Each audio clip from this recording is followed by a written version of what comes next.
Hello students and welcome to EPG Pathshala. I am Dr. Shefali Nagpal, Associate Professor at Human Resource Development Center, Bhagat Phool Singh Mahila Vishwavidyalaya, Sonipat.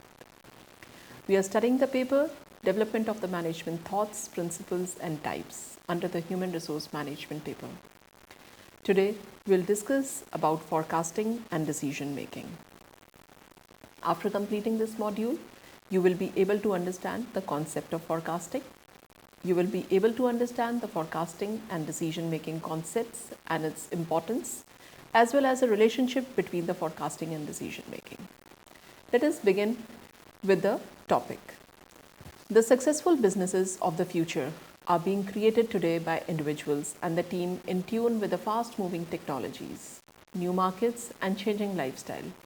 New disciplines have sprung up, new professions are born, new skills are in demand. There is a need to blend the new skills with those of the older professions. Many business decisions involve forecasting. In recent years, its scope has expanded well beyond the technical aspects, addresses a broader set of the managerial concerns through down-to-earth description of forecasting, its advantage and limitation, its role in the managerial decision-making process. Forecasting techniques can be helpful to the organization planning for their future. Of many techniques available, only a few are needed in the process of corporate strategic planning. The other method of forecasting may be useful for other more specialized functions within the organization. Let us understand the meaning of forecasting first. In preparing the plans for future, the management authority has to take some predictions about what is likely to happen in the future. It shows that the managers know something of future happening even before things actually happen. Forecasting provides them this knowledge. Forecasting is a process of estimating the relevant events of future based on the analysis of their past and present behavior. The future cannot be probed unless one knows how the events have occurred in the past and how they are occurring presently. The past and present analysis of the events provide the base helpful for collecting information about their future occurrences.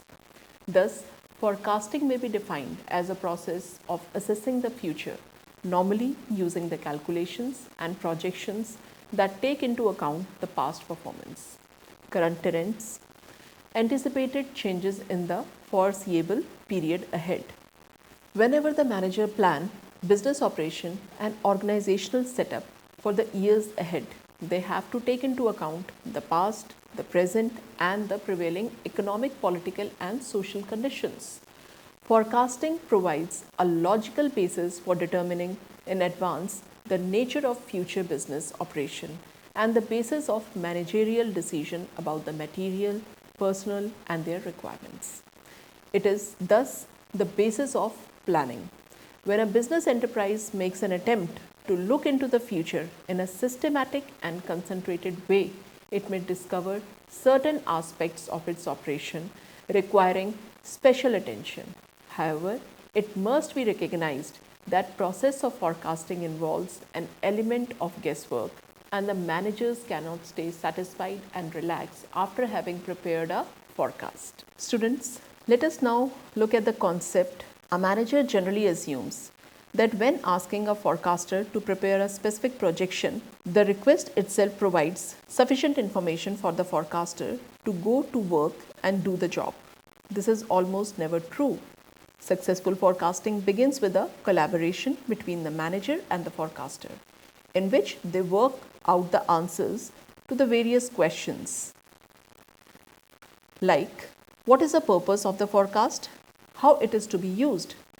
This determines the accuracy and the power required of the techniques and hence governs the selection. Deciding whether to enter a business may require only a rather gross estimate of the size of the market, whereas a forecast made for budgeting purposes should be quite accurate. The appropriate technique differ accordingly. Again, if the forecast is to set a standard against which to evaluate performance, the forecasting method should not take into account special actions such as promotions and other marketing devices. since these are meant to change historical patterns and relationship and hence form a part of the performance to be evaluated. Forecast that simply sketch what the future will be like if a company makes no significant changes in the tactics and strategy are usually not good enough for planning purposes. On the other hand, if managers and the management want a forecast of the effect that a certain marketing strategy under debate will have on sales growth, then the technique must be sophisticated enough to take the explicit account of the special actions and events special actions and events the strategy entails. Techniques vary in their cost as well as in the scope and accuracy. The manager must fix the level of inaccuracy he or she can tolerate. In the other words, decide how his or her decisions will vary depending on the range of the accuracy of the forecast. This allows the forecaster to trade off cost against the value of accuracy in changing the technique. Qualitative techniques. Primarily, these are used when data are scarce. For example, when a product is first introduced into the market. They use human judgment and the rating schemes to turn qualitative information into quantitative estimates. The objective here is to bring together in logical, unbiased and systematic way all information and judgments which relate to the factors being estimated. Such techniques are frequently used in new technology areas where development of the product idea may require several inventions, so that R&D demands are difficult to estimate and where market acceptance and penetration rates are highly uncertain. Time series analysis. These are the statistical techniques used when several years' data for a product or the product line are available and when relationship and trends are both clear and relatively stable. One of the basic principles of statistical forecasting, indeed for all forecasting when historical data are available, is that forecasters should use data on past performance to get a speedometer reading of the current rate of sales, say, and as of how fast this rate is increasing or decreasing. The current rate and changes in the rate, acceleration and deceleration, constitute the basis of forecasting. Once they are known, various mathematical techniques can develop projections from them. The matter is not so simple as it sounds, however. It is usually difficult to make projections from raw data since the rates and trends are not immediately obvious. They are mixed up with seasonal variations, for example, and perhaps distorted by some factors as the effect of the large sales promotion campaign. The raw data must be managed before they are usable, and this is frequently done by time series analysis. Now, a time series is a set of chronologically ordered points of raw data, for example, a division of sales of a given product by month or for several years.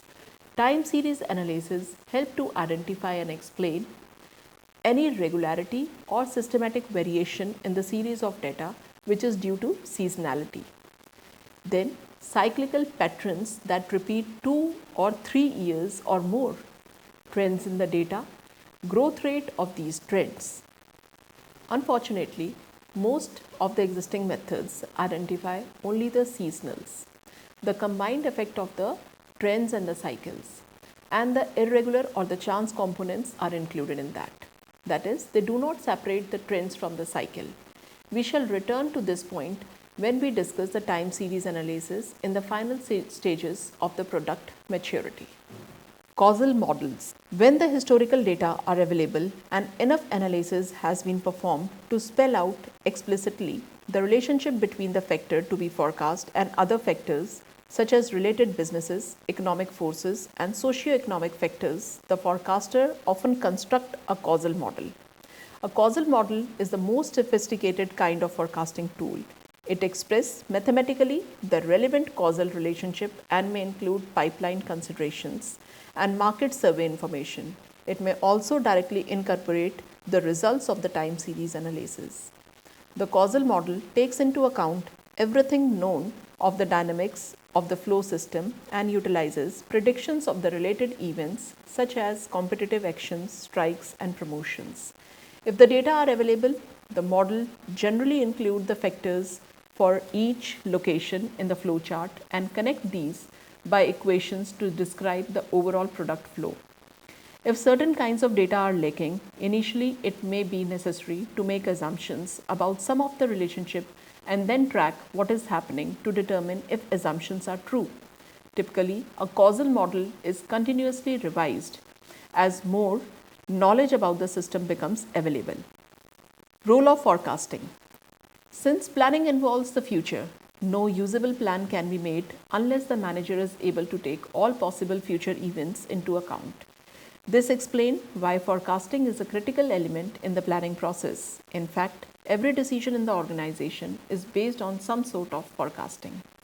It helps the managers in the following ways. Firstly, it is the basis of planning. Forecasting is the key to planning. It generates planning process. Planning decides the future course of action which is expected to take place in certain circumstances and conditions. Unless the manager knows these conditions, they cannot go for the effective planning. Forecasting provides the knowledge of the planning premises within which the manager can analyze their strengths and weaknesses and can take appropriate action in advance before actually they are put out of the market. The forecasting provides the knowledge about the nature of the future condition. Secondly, promotion of the organization. The objective of an organization are achieved through the performance of the certain activities. What activities should be performed depend upon the expected outcome of these activities. Since expected outcome depend on the future events and the way of performing the various activities, forecasting of the future event is of the direct relevance in achieving an objective. Thirdly, it facilitates the coordination and control. Forecasting indirectly provides the way for effective coordination and control. Forecasting requires information about various factors. Information is collected from the various internal and external sources. Almost all units of organization are involved in this process. It provides interactive opportunities for better unity and coordination in the planning process. Similarly, forecasting can provide relevant information for exercising control. The managers can know their weaknesses in the forecasting process and they can take suitable action to overcome these. Fourthly, it helps in the success in the organization. All business enterprises are characterized by the risk and to have to work within the ups and downs of the industry. The risks depend upon the future happening and forecasting provides help to overcome the problem of uncertainties. Though forecasting cannot check the future happening, it provides the clues about those and indicate when the alternative action should be taken. Managers can save their business and face the unfortunate happening if they know in advance what is going to happen. Certain steps involved in the forecasting are: the process of forecasting generally involves the following steps. One is developing the basis. The future estimate of the various business operations will have to be based on the results obtainable through systematic investigation of the economy, products and industry. Second, estimation of the future operation. On the basis of the data collected through the systematic investigation into the economy and industry situation, the manager has to prepare the quantitative estimates of the future scale of business operation. Here the managers will have to take into account the planning premises. Third, regulation of the forecast. It has already been indicated that the managers cannot take it easy after they have formulated a business forecast. They have to constantly compare the actual operations with the forecast prepared in order to find out the reasons for any deviations from forecast. This helps in making more realistic forecast for future. Review of the forecasting process. Having determined the deviations of all the actual performances from the position forecast by the manager, it will be necessary to examine the procedure adopted for the purpose so that improvements can be made in the method of forecasting. Let us discuss the decision making now. The word decides means to come to a conclusion or resolution as to what one is expected to do at some later time. According to the Manley et Jones, it is a solution selected after examining the several alternatives chosen because the decider foresees that the course of action he selects will do more than the others to further his goals and will be accompanied by the fewest possible objectionable consequences. Decision is a choice whereby a person comes to a conclusion about the given circumstances and situation. It represents a course of behavior or action about what one is expected to do or not to do. Decision making may, therefore, be defined as a selection of one of the course of action from two or more alternative course of action. Thus, it involves a choice making activity and the choice determines our action or inaction. Decision making is an indispensable part of life. Innumerable decisions are taken by the human being in day-to-day life. In business undertaking, decisions are taken at every step. All managerial functions, viz. Planning, organizing, staffing, directing, coordinating and controlling, they all are carried out through decisions. Decision making is thus the core managerial activity in any organization. Step involved in decision making process. Decision making involves a number of steps which need to be taken in a logical manner. This is treated as the rational or scientific decision making process, which is lengthy and time consuming. Such lengthy process need to be followed in order to take the rational, scientific and result oriented decisions. Decision making process prescribes some rules and guidelines as to how a decision should be taken or made. This involved many steps logically arranged. It was Peter Drucker who first strongly advocated the scientific method of decision making in his work. Step involves in decision making process. Decision making involves a number of the steps which need to be taken in logical manner. It is treated as rational and scientific decision making process which is lengthy and time consuming. Such lengthy process need to be followed in order to take the rational, scientific, result oriented decisions. Decision making process prescribes some rules and guidelines as to how a decision should be taken or made. This involves many steps which are logically arranged. It was Peter Drucker who first strongly advocated the scientific method of decision making in his world famous book, The Practice of Management, published in the year 1955. Drucker recommended the scientific method of decision making, which, according to him, involved the following 6 steps. 1. Defining and identifying the managerial problem. 2nd, analyzing the problem. 3rd, collecting data. 4th, developing alternative solution. 5th, selecting the best solution out of the available alternatives. 6th, converting the decision into action and ensuring the feedback for follow-up. Let us study one by one. Identifying the problem. Identification of the real problem before a business enterprise is the first step in the process of decision making.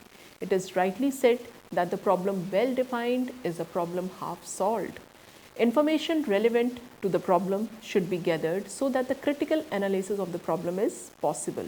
This is how the problem can be diagnosed. Clear distinction should be made between the problem and the symptoms that could be the real issue. In brief, the manager should search the critical factor at work. It is the point at which the choice applies. Similarly, while diagnosing the real problem, the manager should consider the causes and find out whether they are controllable or uncontrollable. Second, analyzing the problem. After defining the problem, the next step in the decision-making process is to analyze the problem in depth. This is necessary to classify the problem in order to know who must take the decision and who must be informed about the decision taken. Here, the following 4 factors should be kept in mind. First, futurity of the decision, the scope of its impact, number of the qualitative consideration involved, and uniqueness of the decision. Third point, collecting the relevant data.